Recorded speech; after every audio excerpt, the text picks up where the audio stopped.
la famille royale? Il y avait lui aussi songé. Charles III est aujourd'hui à quelques heures de voir la couronne de Saint-Édouard se poser sur sa tête, mais il fut un temps où, lui aussi tout comme son fils Harry, s'était senti prisonnier de la firme. À l'âge de 21 ans, Charles était présenté au public comme un fringant héritier, fier de sa position. En réalité, introverti, pudique, il n'aime pas les projecteurs. Comme le raconte The Real Crown, Inside the House of Windsor, documentaire diffusé sur ITV en avril dernier.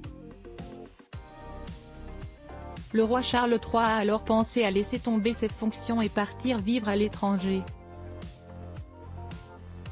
Le 3 octobre 1970, le prince Charles file à Paris pour la journée, sans avoir annoncé son déplacement. Il part rendre visite à Édouard VII, son grand-oncle ayant abdiqué par amour et la femme de Cloïssie, Wallis Simpson, pour se rendre compte de la vie qu'ils mènent loin de la couronne depuis leur exil.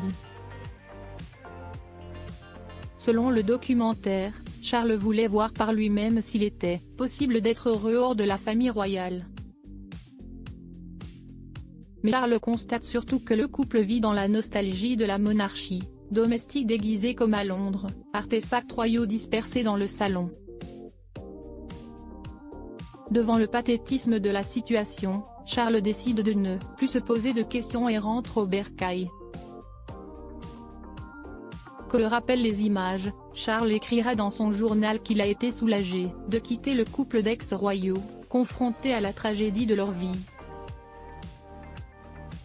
Un exemple que le prince Harry, lui, a finalement décidé de suivre. Photo, Charles III, de prince héritier à roi d'Angleterre, retour sur sa vie en images ce samedi 6 mai, le fils cadet du roi d'Angleterre sera présent à Londres pour assister au couronnement de son père.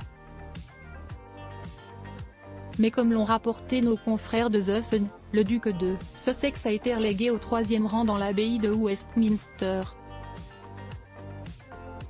Il devrait siéger entre le mari de la princesse Eugénie, son mari Jack Brooksbank, mais également aux côtés de la princesse Alexandra, cousine de la défunte reine Elisabeth II, dont le dernier engagement de travail royal remonte à 10 ans, ont indiqué nos confrères britanniques. Le premier rang a en effet été réservé aux membres centraux de la famille royale. Parmi eux, le prince William, Kate Middleton, Edward de Wessex, son épouse Sophie, leurs enfants, Lady Louise et James, ainsi que la princesse Anne et son mari Tim Lawrence. Il y a eu des discussions sur le fait que les sièges pourraient être disposés en succession, a indiqué une source à The Sun.